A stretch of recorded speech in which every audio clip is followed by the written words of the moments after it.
Terusnya, kita ke Sabah bersama Muhammad Dia Sahlan. Silakan dia. Ya, baik Ismail, terima kasih. Assalamualaikum dan salam sejahtera. Sebuah kilang perabot dan rumah pekerja 10 pintu musnah dalam kebakaran di Manggatal, Kota Kinabalu kira-kira pukul 10 pagi tadi.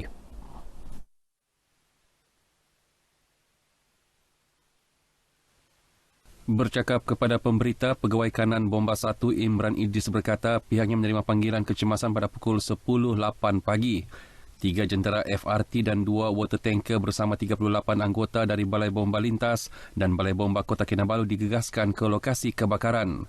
Walaupun lokasi kebakaran agak padat dengan bangunan penempatan, namun keadaan itu tidak menyukarkan operasi pemadaman. Kalau kita tengok di lokasi, secara kasarnya agak crowd, tetapi agak bagus sebab setiap bangunan ini ada dia punya fire break. Okey, maknanya jalan raya yang ada ini merupakan fire break lah setiap unit bangunan tu. Jadi itulah lakinya lah fire separate itu dapat dikawal dengan cepat lah. Kebakaran berjadi kawal kira-kira pukul 11 pagi. Tiada kemalangan jiwa dilaporkan. Punca dan kerugian akibat kebakaran masih dalam siasatan. Sebanyak 17 anugerah ikon wanita global disampaikan semasa sambutan Hari Wanita Sedunia. Anjuran Persatuan Industri Kecil dan Sederhana Usahawan Bumiputera Sabah IKS NITA 2020. Ia termasuk 3 anugerah yang diberikan kepada wanita luar negara dari Singapura, Jepun dan Filipina yang berkolaborasi dan melabur dalam industri IKS di negeri ini. Presiden IKS NITA Datuk Dayang Khatijah Datuk Bakhtiar berkata, pengiktirafan tersebut merupakan penghargaan terhadap sumbangan kaum wanita yang berjuang memperbaiki ekonomi keluarga. Ia juga penghargaan terhadap usaha wanita dalam memperkasa aspek kekeluargaan, pendidikan, keagamaan dan ekonomi di peringkat nasional dan antarabangsa yang berimpak besar terhadap kepesatan pertumbuhan ekonomi rakyat, khususnya dalam pengeluaran produk tempatan.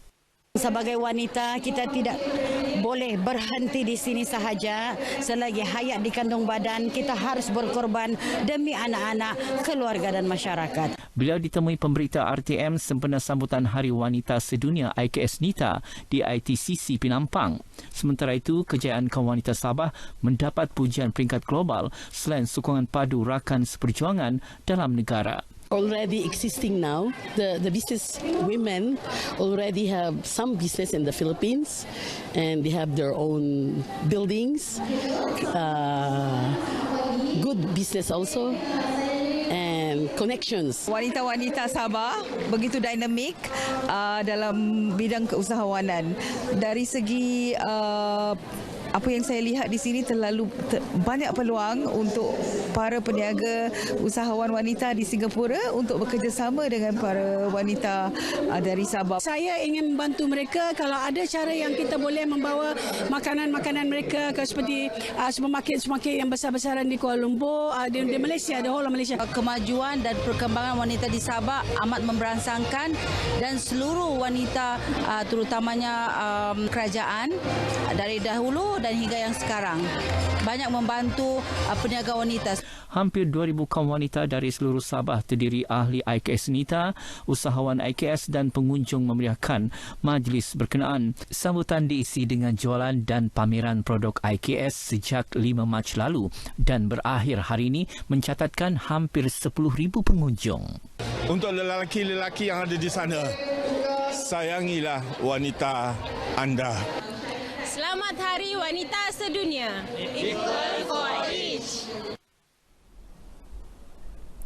Pasangan suami isteri antara 57 individu ditahan dalam operasi mega narkotik bahagian siasatan jenayah narkotik Ibu Pejabat Polis Daerah Kota Kinabalu selama seminggu yang berakhir Jumaat lalu. Hasil siasatan, pasangan pengedar itu adalah penganggur dan tidak mempunyai dokumen, didapati pengedar dan menjual dadah di kawasan Pekan Inanam.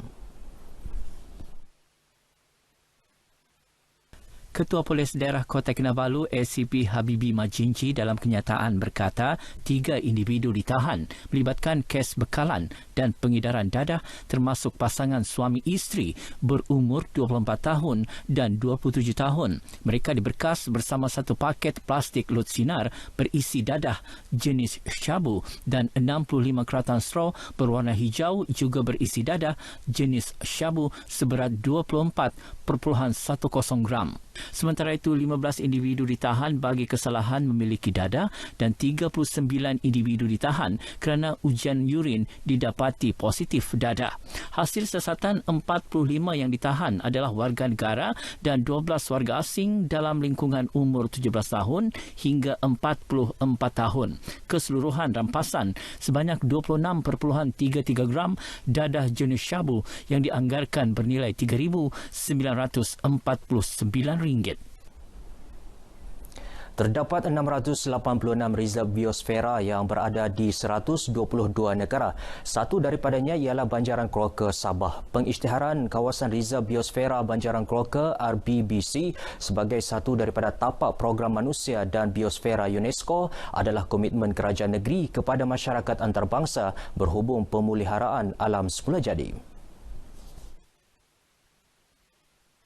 Pengarah Taman-Taman Sabah Dr. Maklarin Lakim berkata, RBBC merangkumi sebahagian daripada 9 kawasan pentadbiran daerah iaitu Kota Kinabalu, Tuaran, Papar, Beaufort, Tenem, Keningau, Tambunan, Ranau dan Penampang.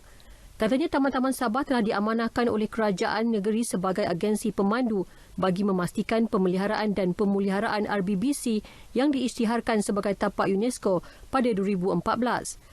Namun peranan semua pihak penting untuk sama-sama memastikan komitmen pemeliharaan dan pemuliharaan rezerv itu bertambah baik dan berkekalan. Beliau berucap sempena program Jelajah Taklimat dan pameran rezerv biosfera Banjaran Keroka di Tenem. Mengenai program ini, Maklarin berkata daerah Tenem adalah lokasi keempat penganjurannya selepas Penampang, Kota Kinabalu dan Kiulu. Program ini diteruskan di daerah-daerah lain yang terlibat sehinggalah pada Hari Komuniti Rezerv Biosfera pada 11 hingga 12 Jun tahun ini di Penampang. Artis tempatan Esther Apollonius Chin mengungguli 3 kategori dalam anugerah juara carta lagu artis Sabah kelas musim ke-13 sekaligus dinobatkan sebagai juara. Selain mengungguli anugerah juara lagu, beliau turut memenangi kategori vokal terbaik dan lagu paling lama bertahan dalam carta selama 42 minggu. Dengan lagu berjudul Alfian hasil ciptaannya sendiri, Esther menewaskan 9 peserta lain dan memenangi wang tunai RM8,000, piala dan sijil. Ketika ditemui RTM, Esther berkata kekuatan lirik dan penjiwaan lagu tersebut menjadi faktor utama kemenangannya. Untuk mengetahui semua lagu Alfian ini saya cipta walaupun melalui saya, tapi bukan untuk saya nyanyi. Saya cipta ini untuk orang lain yang nyanyi. Dan malangnya lagu ini tiada orang yang mau nyanyi lagu ini. Mungkin dia rasa tinggi. Kategori artis popular pula dimenangi Didi lirik terbaik dari Atmosfera dengan lagu Menahan Pilu, manakala persembahan terbaik Rock Truth Band. Mereka masing-masing menerima hadiah bernilai RM3,000, sebuah trofi dan sijil penyertaan. Hadiah disampaikan Pengarah Penyiaran Sabah Malinaziah Datuk Muhammad Julaspi di Auditorium JKKN Sabah, Kota Kinabalu. Sementara itu, menurut penerbit kelas musim ke-13 Tina Rahim, persaingan anugerah kali ini sangat sengit, bukan sahaja lagu, malah persembahan. Memang sangat sengit. Kita mempunyai satu kategori persembahan terbaik dan rata-rata daripada mereka ini memberikan persediaan mereka sangat baguslah sebab mereka membuat persediaan, ada yang berlakon secara drama, ada yang dari segi penglibatan LED screen. Baik, sekian berita dari Sabah petang ini. Kembali bersama Ismail di Angkasa Pura. Silakan Ismail. Baik, terima kasih Dia Salan untuk perkembangan yang dibawakan dari Sabah.